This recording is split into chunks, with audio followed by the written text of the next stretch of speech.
Criminal justice system के 3 नए कानून आज से अमल में आ रहे हैं। इसके लिए आप सभी को निमंत्रित किया है। देश की जनता को सबसे पहले मैं बहुत बहुत बधाई देना चाहता हूं कि लगभग आजादी के 77 साल बाद आपराधिक न्याय प्रणाली, हमारी क्रिमिनल जस्टिस सिस्टम पूर्णतया स्वदेशी हो रही है और भारतीय इथोस के आधार पर ये चलेगी। 75 साल के बाद इस कानूनों पर विचार हुआ और ये कानून जब आज से हर थाने में अपना काम करना चालू करेंगे, तब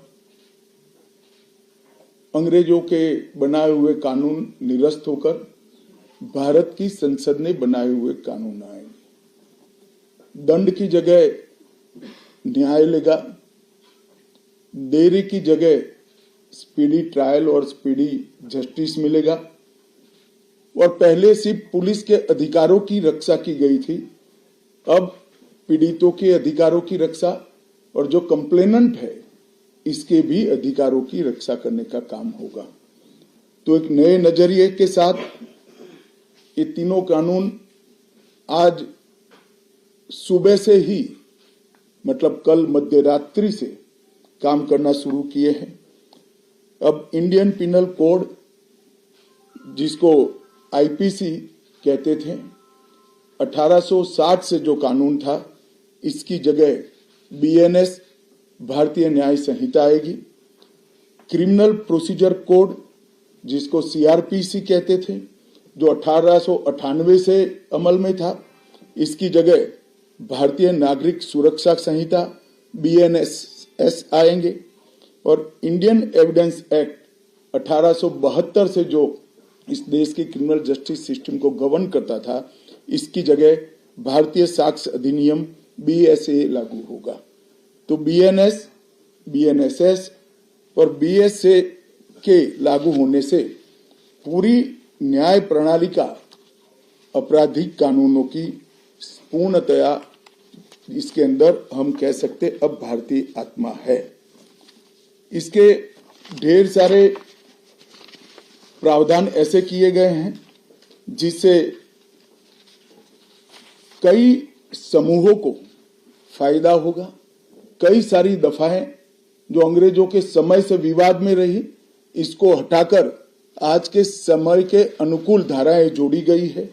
और कई सारी ऐसी चीजें जिससे भारतीय नागरिकों को परेशानी थी, इसको हटाकर नए प्रावधान किए गए हैं।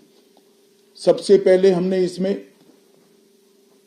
हमारे संविधान के स्पिरिट के तहत दफाओं की और चैप्टर्स की प्रायोरिटी तय की है।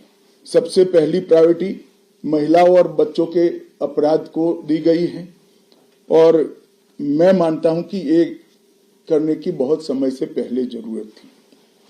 एक पूरा अध्याय इसमें जोड़ा गया है जिसमें 35 धाराएं हैं और 13 प्रावधान हैं, जिसमें गैंग रेप के लिए अब 20 साल की सजा या तो कारावास, आजीवन कारावास, नाबालिग के साथ बलात्कार में मौत की सजा, झूठा वादा पहचान छिपाकर शोषण करने वालों के लिए भी अलग से अपराध बनाया गया है। पहले सुप्रीम कोर्ट के जजमेंट से चलता था। पीड़िता का बयान उसके घर पर महिला अधिकारियों की उपस्थिति में और अपने परिजनों की उपस्थिति में लेने का भी प्रावधान किया है। और इसके साथ साथ ऑनलाइन एफआईआर की व्यवस्था से भी ढेर सारी उत्पीड़न का सामना कर रही महिला एम्बरेसमेंट से बच पाएगी, ऐसा हमारा मानना है। सालों से देश भर में मॉब लिंचिंग के अपराध के लिए कानून में कोई प्रावधान नहीं था। प्रावधान करने की मांग होती थी। पहली बार मॉब लिंचिंग को परिभाषित किया गया है।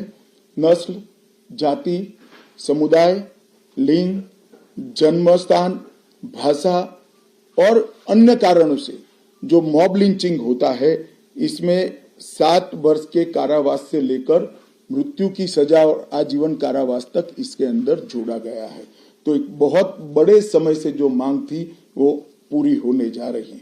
रात 2 एक ऐसा कानून था जो अंग्रेजों ने अपने शासन की रक्षा के लिए बनाया, चाहे महात्मा गांधी हो, चाहे तिलक महाराज हो, चाहे सरदार पटेल हो, सभी लोग यही कानून के तहत 6-6 साल की सजा काटे थे।